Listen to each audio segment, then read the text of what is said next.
वालेकुम। कैसे हैं आप सब? उम्मीद है सब खैरियत से होंगे। आज का जो हमारा टॉपिक है वो हमारा है properties of nuclear force. Last lecture में हमने स्टार्ट किया था चैप्टर नंबर 2 और उसमें हमने देखा था न्यूक्लियर इंट्रैक्शंस, डिफरेंट टाइप्स के इंट्रैक्शंस देखें थी, जिसमें हमारे पास एक स्ट्रॉन्ग इंट्रैक्शन थी जिसे हमने न्यूक्लियर फोर्स का भी कहा था, और उसके अलावा हमारे पास इलेक्ट्रोमैग्नेटिक और वीक इंट्रैक्शन, और उसके अलावा थी हमारे पास ग्रेविटेशनल। अब आज हम डिस्कस करें जो हमने स्ट्रॉन्ग इंट्रैक्शन को डिस्कस किया था उसी को हम फर्दर लेकर चल रहे हैं, क्योंकि हम न्यूक्लियर फिजिक्स में डिस्कस करते हैं न्यूक्लियस के बारे में, और न्यूक्लियस में जो न्यूक्लियॉन्स हैं वो एग्जिस्ट करते हैं due to strong interaction, nuclear force की वजह से एग्जिस्ट करते हैं। तो हम उसी को प्रॉपर्टीज आज डिस्कस करने जा रहे हैं कि हमारे न्यूक्लियर फोर्स की क्या क्या प्रॉपर्टीज होती हैं। वो फोर्स जो न्यूक्लियस को बाइंड करती है, प्रोटॉन न्यूट्रॉन को बाइंड करती है, इन न्यूक्लियस एक शेप को मेंटेन करती है, उस फोर्स की क्या क्या प्रॉपर्टीज है। सबसे पहले हमारे पास जो प्रॉपर्टी है वो हमारे पास ये है कि न्यूक्लियर फोर्स हाई अट्रैक्टिव होती है, शॉर्ट रेंज होती है। शॉर्ट रेंज कितनी होती है? लेस देन और इक्वल टू 2 फेम्टोमीटर हमारे पास, इससे कम होती है, ठीक है। एंड सैचुरेट का क्या मतलब होता है, ठीक है। इसको हम देखने के लिए हम इस डिटेल को डिस्कस करने जा रहे हैं कि हमारे पास जितने भी, अगर हम एलिमेंट्स की बात करें, मीडियम एलिमेंट्स की अगर बात करें, लाइक जिनका एटॉमिक मास ग्रेटर देन 40 होता है, उनकी जो डेंसिटी होती है उन्हें हम बहुत कम उनमें डिफरेंस हो जाता है, उसे हम अप्रॉक्सीमेट कर देते हैं कि उनकी जो डेंसिटी होती है वो हमारे पास, डेंसिटी तो हमारे पास ओवरऑल वैसे सेम होती है, उनकी बाइंडिंग एनर्जी को हम अप्रॉक्सीमेट कर देते हैं कि हमारे पास ऐसे एलिमेंट्स जिनका एटॉमिक मास ग्रेटर देन 40 होता है, उनकी बाइंडिंग एनर्जी पर न्यूक्लियॉन 8 मेगा इलेक्ट्रॉन वोल्ट होती है। और अगर हम न्यूक्लियर रेडियस को डिफाइन करते हैं, हमने फर्स्ट चैप्टर में देखा था, वो हमारे पास क्या होता है, I=R0 1/3।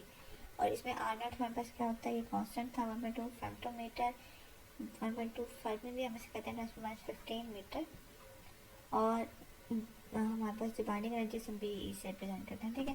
अब हम कहते हैं कि हम हर पार्टिकल, अगर लाइक हमारे पास 7 नाइट्रोजन की बात करें, उसमें हमारे पास 14 न्यूक्लियॉन्स है, और हर न्यूक्लियॉन दूसरे न्यूक्लियॉन के साथ इंटरेक्ट कर रहा है।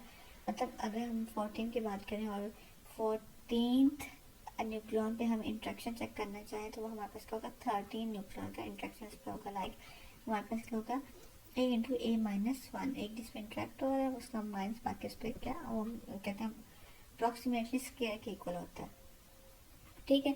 और अगर हम इस बाइंडिंग एनर्जी की वैल्यू को कैलकुलेट करें, जो हमारे पास एक्सपेरिमेंटल वैल्यूज़ के साथ कंपेयर करें, तो हमारे पास उसमें डिफरेंस आता है। और ऐसा क्यों होता है? ऐसा ये इसलिए होता है कि हम पास जो न्यूक्लियॉन्स हैं, इससे हम ये सजेस्ट करते हैं कि हमारे पास न्यूक्लियॉन्स क्या होते हैं, वो हर न्यूक्लियॉन दूसरे न्यूक्लियॉन के साथ इंटरेक्ट नहीं कर रहा होता, बल्कि वो एक लिमिटेड रेंज में इंटरेक्ट कर रहा होता है।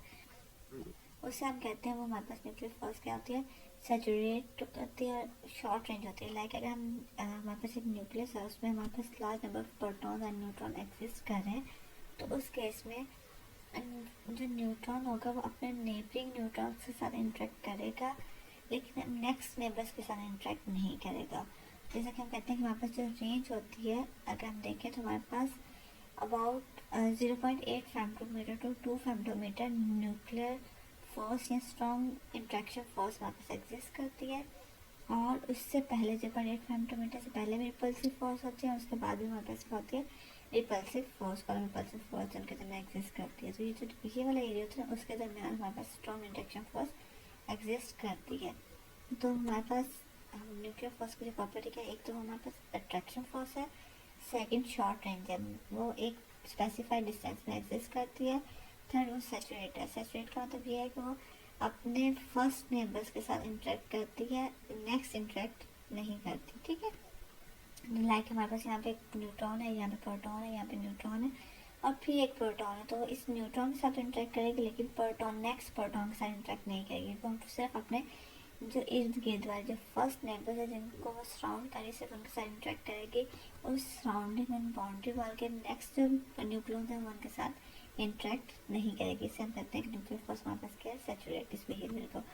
नेक्स्ट हमारे पास है charge symmetry and charge independence. हमारे पास न्यूक्लियर फोर्स जो होती है वो चार्ज इंडिपेंडेंट होती है। लाइक अगर हम न्यूक्लियस में बात करें तो प्रोटॉन न्यूट्रॉन होते हैं, जिनके दरमियान न्यूक्लियर फोर्स हल करी होती है। तो अगर हम दो न्यूट्रॉन या दो प्रोटॉन के दरमियान न्यूक्लियर फोर्स कंपेयर करें तो हमारे पास सेम होती है। ऐसा नहीं है कि जैसे प्रोटॉन प्रोटॉन के दरमियान उनके पॉजिटिव चार्ज है और न्यूट्रॉन न्यूट्रॉन दोनों न्यूट्रल हैं और न्यूट्रॉन प्रोटॉन में एक पे पॉजिटिव चार्ज है और एक चार्ज लेस है।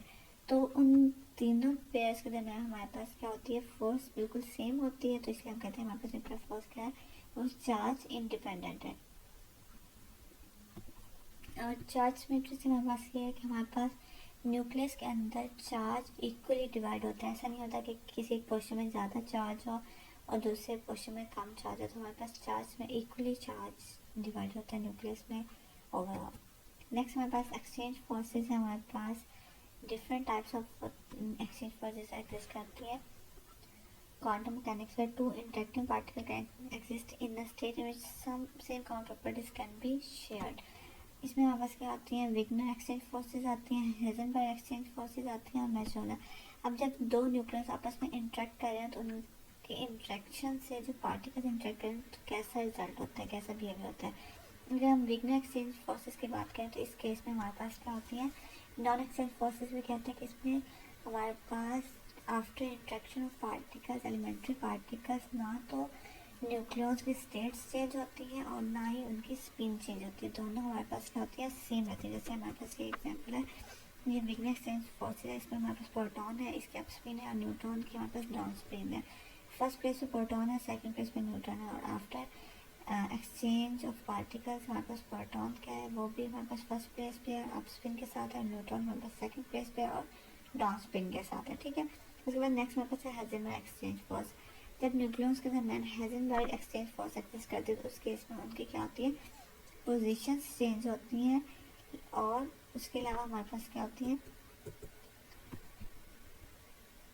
स्पिन भी चेंज होती है। ठीक है, अब यहाँ पे हमारे पास प्रोटॉन है, इसकी हमारे पास अप स्पिन है, after reaction proton second place पे चला गया है और इसकी स्पिन क्या होगी, इसकी स्पिन हमारे पास यहाँ पे डाउन होगी, ये गलत है, यहाँ पे डाउन स्पिन आएगी। और न्यूट्रॉन सेकंड प्लेस पे था, फर्स्ट प्लेस पे आ गया, पहले उसकी डाउन स्पिन तो अब क्या होगी, अप स्पिन। तो हेजनबर्ग एक्सचेंज फोर्सेस के दौरान जब न्यूक्लियस के दरमियान हेजनबर्ग एक्सचेंज फोर्सेस एग्जिस्ट करती हैं तो उनकी पोजीशन के साथ साथ उनकी स्पिन भी चेंज होती है। और मैजोनर एक्सचेंज फोर्सेस, इसमें हमारे पास क्या होता है, इसमें हमारे पास जस्ट पोजीशंस चेंज होती हैं, उनकी स्पिन चेंज नहीं होती। लाइक हमारे पास प्रोटॉन फर्स्ट प्लेस पे था, अब सेकंड प्लेस पे चला गया, स्पिन पहले भी अप थी और अब भी अप है। और न्यूट्रॉन सेकंड प्लेस पे था, फर्स्ट प्लेस पे चला गया, स्पिन उसके पहले भी डाउन थी, अब भी डाउन है। तो इस केस में हमारे पास सिर्फ पोजीशंस, न्यूक्लियस की पोजीशंस चेंज होती हैं, स्पिन उनकी सेम रहती है। उसके बाद बार्टलेट फोर्सेस हैं, इस केस में हमारे पास क्या होते हैं, पोजीशन सेम रहती है, उनकी स्पिन चेंज होती है। लाइक यहाँ पे हमारे पास प्रोटॉन फर्स्ट प्लेस पे है, उसकी स्पिन क्या है, अप है, आफ्टर रिएक्शन उसकी स्पिन डाउन हो गई है लेकिन पोजीशन सेम है वही फर्स्ट प्लेस पे। और न्यूट्रॉन अब वो भी सेकंड प्लेस पे और स्पिन हमारे पास क्या है, पहले उसकी डाउन थी और अब उसकी क्या हो जाएगी, उसकी अप हो जाएगी। यहाँ पे हमारे पास अप आ गई, मिस्टेक, अप स्पिन आएगी। तो विग्नर एक्सचेंज फोर्सेस में ना तो पोजीशन चेंज होती है ना ही स्पिन चेंज होती है। हेजनबर्ग एक्सचेंज में पोजीशन भी चेंज होती है और स्पिन भी चेंज होती है। और मैजोनर में पोजीशन चेंज होती है लेकिन स्पिन चेंज नहीं होती। और बार्टलेट में हमारे पास क्या होता है, पोजीशन हमारे पास सेम रहती है लेकिन स्पिन चेंज हो जाती है, ये हमारे पास इसमें आता है। उसके बाद नेक्स्ट हमारे पास रिपल्सिव कोहेरेंस, इसका हम अभी डिस्कस कर चुके हैं कि हमारे पास लेस देन 0.4 फेमटोमीटर का डिस्टेंस जो होता है उस केस में हमारे पास न्यूक्लियर फोर्स प्रोमिनेंट नहीं होती, उस केस में हमारे पास रिपल्शन फोर्स प्रोमिनेंट होती है और वो हमारे पास क्या होती है, स्ट्रॉन्ग रिपल्सिव होती है। और उसके बाद हमारे पास क्या होता है, जो डिस्टेंस होता है अबाउट 2 फेमटोमीटर, वहाँ पे भी हमारे पास क्या होती है, न्यूक्लियर फोर्स स्ट्रॉन्ग नहीं होती, कॉलम रिपल्शन फोर्स डोमिनेट होती है, तो वो भी हमारे पास एक होता है, रिपल्सिव होता है। At a separation less than 0.4 femtometer, the internuclear force between nucleons becomes strongly repulsive. Repulsive नहीं हो जाती, वहाँ पे हमारे पास वो प्रोमिनेंट नहीं होती, उस वहाँ पे हमारे पास कॉलम रिपल्शन फोर्स प्रोमिनेंट होती है। ठीक है, to compare the column and nuclear force, we find it at a separation of 1 femtometer, the nuclear force between two protons 30 to 40 times the strength of column. Then force at a separation of 4 femtometer इस distance पे same होती है, whereas at a separation 35 metre हमारे पास जो nuclear force है वो week होती है और कॉन्सेंट्रेशन फोर्स हमारे पास स्ट्रॉन्ग होती है। ठीक है, तो ये हमारे पास आज का लेक्चर है, इसमें हमने डिफरेंट प्रॉपर्टीज देखी न्यूक्लियस की, न्यूक्लियर फोर्स की, जिसमें हमारे पास एक ये था कि वो अट्रैक्टिव होती है, शॉर्ट रेंज होती है, सैचुरेट होती है, चार्ज इंडिपेंडेंट होते हैं, चार्ज सिमेट्री होती है, और रिपल्सिव कोर का हमने देखा था। और ये था कि हमारे पास वो एक्सचेंज फोर्सेस किस तरह से न्यूक्लियस के दरमियान में जो फोर्सेस एग्जिस्ट करती रहती हैं उनका स्पिन पे और पोजीशन पे क्या इफेक्ट होता है। ठीक है।